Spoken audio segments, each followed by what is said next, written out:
How many years have you been doing that now? Almost 5 years. Okay, so pretty good amount of time. Yeah. So yeah, like first 2 years was like learning and getting certifications, and then right now I got all the certification in my field, and my salary, like that's it. I reached the top. So you're capped out. I capped out. Yeah. I'm at the ceiling, and so again, like talking about like the American dream. Yeah. Like I was thinking like once I graduate and I'm doing this job, I'm making 6 figures income, I will be able, like to buy a house and live and, relaxing life and stuff. And then start like thinking like, okay, like I'm getting taxed like 30%, 35% of my income. Maybe more even. Yeah, a lot of the money like is gone. Because you're not married, no kids, no home, so like no write-offs. So Uncle Sam's like, hey. Yeah, so 35% of whatever I was making. Pretty much, right? And I was like thinking, okay, I was working when I was at the hotel. I was working like 14 hours a day, 16 hours a day. Wow. And working like 6 days a week.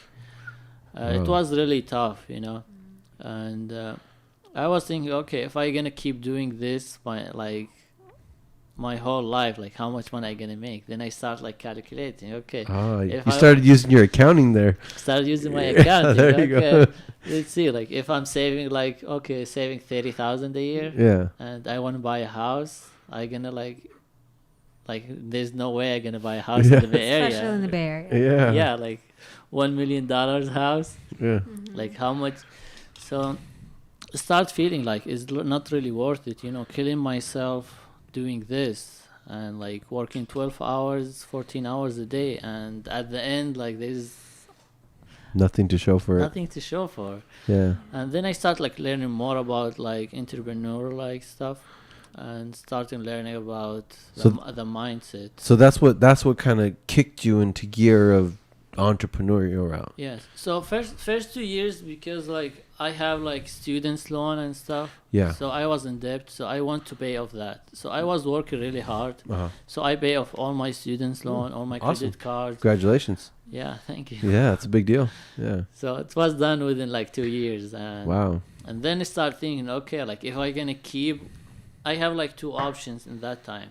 Like work 8 hours and I will have 0 saving, or I gonna be working 10, 12 hours and save like 20,000-30,000 a year and it's still nothing. Yeah. So from that moment I know like just being an employee is like not worth it. Yeah. I have to find something else. Yeah. And start like thinking about like different businesses. From there, like I start reading more about like personal development and about like entrepreneurship. So the universe started to open up the world of entrepreneurship and mindset to you and said, here you go, Hatem. Yes. That's pretty cool. This is like thing like you have to ask for it. Like, it's not gonna come to you. Sure. Like you have to want it. You have to want it. Like once you say, okay, like this is not working. I need to change. Something should change. And then the solution is gonna start come to you. That's very interesting though, because there's a lot of immigrants that come here and they get stuck in the American nightmare, right? Like because they think it's American dream, or maybe they're just happy having a job. Because some people would just kind of be like, I guess this is it, and just give up. Did you have entrepreneurial family members, or where did that spirit? Because every person that I meet that's an entrepreneur or they kind of go on that route, they had some type of mentor or example of an entrepreneur when they were young, or something happened. Maybe like what happened when like you did all this work and you're like, what's wrong? Like, was there like a mentor when you were young, or was it just because you did everything that you were supposed to do and realized that you weren't going nowhere? Yeah, actually, like my family like just believed in me when I was like kid, and they always like think, okay, you're gonna do something great in the future. That's awesome. You're gonna be awesome in the future, and like, but the mindset was okay, like you're gonna like go to a company and be like CEO for the company or something. Just like I have this mindset since I was like kid. My family like this is how they raised me. So when I was working and I see myself not going anywhere. You're like, oh shoot. And then I start thinking, where is that CEO who's gonna be super successful and stuff? That's not. So that's pretty cool though, because it's because of the family pouring belief into you when you were young, Yeah. that when you got to this point where you were like, this is not what I was meant to do. Like, I'm meant to do something bigger. Exactly. And that's what kind of pushed you to start seeking. And then the universe started to open up. Exactly. Yeah. So that's pretty cool. I mean, thank you to Hatem's family for pouring belief into him, right? And by the way, if you have kids, if you're raising kids, pour belief into them. You're like, tell them they can do whatever they want to do. I was watching a documentary on Tua Tagovailoa. He's the first Samoan-born pro quarterback. He was drafted by the Dolphins. He played at Alabama, the #1 college in football. He won a national championship there. And they're telling the story. All his family were doing the same thing. His grandpa just poured belief in him all the time. You're special. You're going to make our name be known worldwide. You're going to be the best. And because of that, he was subconsciously programmed that I'm going to do something great. And he's the first Samoan-born professional quarterback ever. And he won a national champion at the #1, the biggest and best college in football, Alabama. And yeah, so that's important. I mean, so if you guys are out there listening, do your kids a favor and do yourselves a favor and pour belief into them. You know, a lot of times parents or just people, they pour more fear, worry, and doubt into their kids than belief, right?